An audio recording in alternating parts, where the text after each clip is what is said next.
Hello అండి, welcome to సాహిత్య Raju's kitchen.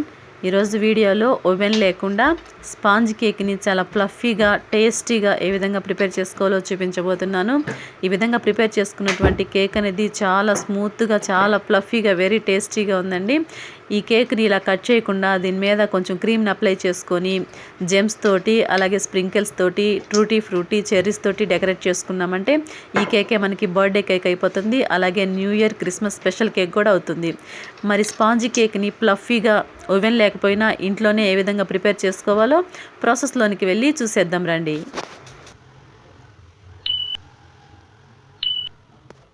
ఈ స్పాంజ్ కేక్ని ప్రిపేర్ చేసుకోవడం కోసం ముందుగా ఒక మిక్సింగ్ బౌల్ పైన ఇటువంటి ఒక జల్లెడని పెట్టుకొని అందులో 1 కప్పు వరకు మైదా పిండిని వేసుకొని ఇలా జల్లించి తీసుకోండి.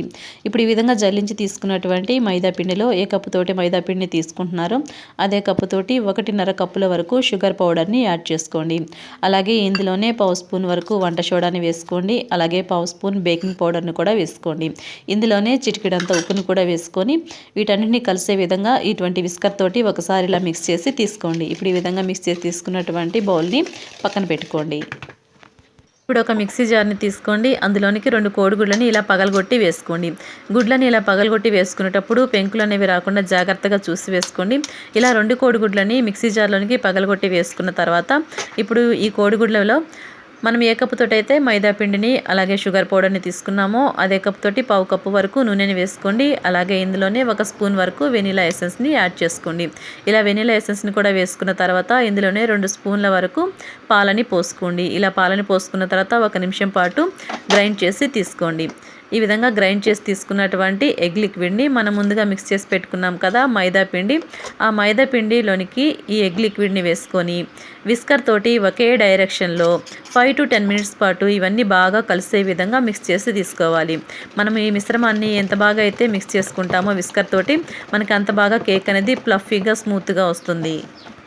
ఇలా మిక్స్ చేసుకున్నటువంటి కేక్ బ్యాటర్ని పక్కన పెట్టుకొని ఇప్పుడు ఒక కేక్ మోల్డ్ని తీసుకుందాం. చూడండి, ఇప్పుడు ఈ కేక్ మోల్డ్కి ఆయిల్ కానీ నెయ్యిని కానీ ఇలా అప్లై చేసుకోండి. ఇలా అప్లై చేసుకున్న తర్వాత ఇందులో పొడి మైదా పిండిని ఇలా డస్ట్ చేసుకోవాలి. ఇలా పొడి మైదా పిండిని డస్ట్ చేసుకున్న తర్వాత ఎక్స్ట్రాగా ఉన్నటువంటి మైదా పిండిని అంతా తీసేయండి.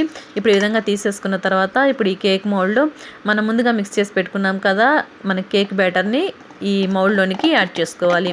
ఇలా కేక్ బ్యాటర్ అంతా మౌల్డ్లోనికి యాడ్ చేసుకున్న తర్వాత ఈ కేక్ మౌల్డ్ని 4-5 సార్లు ఇలా ట్యాప్ చేసి తీసుకోవాలి. ఇలా ట్యాప్ చేసుకోవడం వల్ల ఎయిర్ బబుల్స్ ఏమైనా ఉంటే పోయి మనకి కేక్ అనేది చాలా పర్ఫెక్ట్గా వస్తుంది. ఇప్పుడు స్టవ్ ఆన్ చేసి ఒక మందపాటి గిన్నె పెట్టుకొని ఇందులో ఒక స్టాండ్ పెట్టుకొని ఈ గిన్నెపై మూతను ఉంచి 5 to 10 మినిట్స్ పాటు ప్రీ హీట్ అవనివ్వాలండి. ఇలా 10 నిమిషాల తర్వాత ఈ గిన్నె బాగా హీట్ అయిన తర్వాత మనం ముందుగా రెడీ చేసి పెట్టుకున్నటువంటి కేక్ మౌల్డ్ని ఇందులో సెట్ చేసుకొని ఈ గిన్నెపై మూతని ఉంచి ఇక్కడ చూడండి గ్యాప్ అనేది ఉంది కదా, ఈ గ్యాప్ని ఇలా కవర్ చేసుకోండి. ఇలా కవర్ చేసుకున్న తర్వాత స్టవ్ మంటని లో టు మీడియం ఫ్లేమ్ మీదకి అడ్జస్ట్ చేసుకుంటూ 40 to 50 మినిట్స్ మనం ఈ కేక్ని బేక్ చేసుకోవాలి. 40 మినిట్స్ తర్వాత ఒకసారి మూత తీసి చూసి ఒక టూత్ పిక్ని ఇందులో గుచ్చి చూద్దాం. చూడండి, ఇలా టూత్ పిక్ని గుచ్చి చూసినప్పుడు మనకి ఈ టూత్ పిక్ అనేది ఎటువంటి తడి లేకుండా పొడిగా వచ్చిందంటే మనకి కేక్ అనేది బేక్ అయినట్లు. ఇప్పుడు స్టవ్ ఆఫ్ వేసుకొని ఈ కేక్ మోల్డ్ని ఈ అల్యూమినియం గిన్నెలోంచి జాగ్రత్తగా తీసి బయట పెట్టుకుందాము.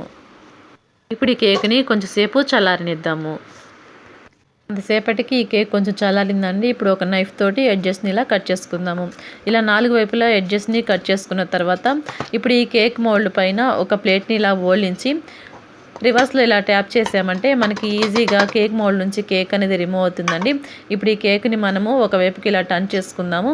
కేక్ అనేది చాలా ఫ్లఫీగా, చాలా బాగా వచ్చిందండి. ఇప్పుడు నైఫ్ తోటి కేక్ని ఇలా పీసెస్గా కట్ చేసుకుందాము.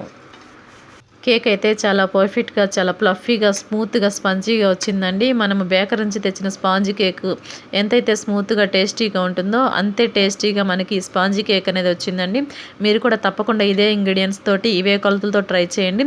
మీకు కూడా చాలా పర్ఫెక్ట్గా ఈ కేక్ అనేది వస్తుంది. ఓకేనండి, చూసారు కదా ఓవెన్ లేకపోయినా ఇంట్లోనే మనం ఏ విధంగా స్పాంజ్ కేక్ని చాలా ఫ్లఫీగా, స్మూత్గా రెడీ చేసామో. ఈ రెసిపీ మీకు నచ్చింది అనుకుంటే తప్పకుండా వీడియోకి ఒక లైక్ చేయండి. అలాగే ఈ రెసిపీని మీరు ట్రై చేసి మీకు ఎలా కుదిరిందో నాతోటి షేర్ చేసుకోండి. అలాగే మన ఛానల్ని సబ్స్క్రైబ్ చేసుకుని పక్కనే ఉన్న బెల్ సింబల్ని క్లిక్ చేయండి. Thanks for watching our video.